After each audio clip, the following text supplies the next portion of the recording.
మేము అఖండ ఒకటి తీసాము, పాండమిక్ అప్పుడు బాగా కోవిడ్ ఉధృతంగా ఉన్న టైంలో అందరు భయపడుతుంటే సినిమాలు రిలీజ్ చేయడానికి జనం వస్తారా రారా థియేటర్కి, చూస్తారా లేదా అన్న తరుణంలో ఆ సినిమాని విడుదల చేయడం అయింది. మొట్టమొదటి భారతీయ చలనచిత్రం రిలీజ్ అయింది.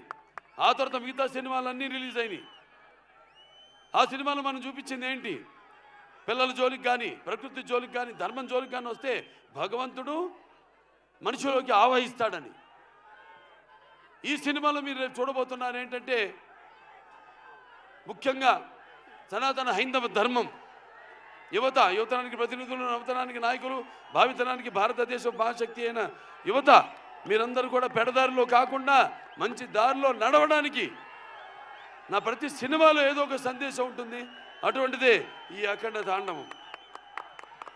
రేపు చూస్తారు సినిమా ఎంత అద్భుతంగా. ఒక్కొక్కరి గురించి నేను చెప్పక్కర్లేదు. మా డైరెక్టర్ గారు ఉన్నారు, బోయపాటి శ్రీను గారు. మేము చేసిన 4వ సినిమా. మొదటి సింహ, దాని తర్వాత లెజెండ్, దాని తర్వాత అఖండ 1, ఇప్పుడు అఖండ తాండవం. ప్రతి ఒక్కరు కూడా ఈ స్టేజ్ మీద ఉన్న ప్రతి ఒక్కరు కూడా ఈ పాత్రలో ఎలా జీవించి ఎంత బాగా ఆ పాత్రలకు మరి పరకాయ ప్రవేశం చేసి అణువులో ఆ పాత్ర నింపుకుని ఎలా పాత్రలకి న్యాయం చేశారో మీరే చూస్తారు ఈ సినిమాల్లో.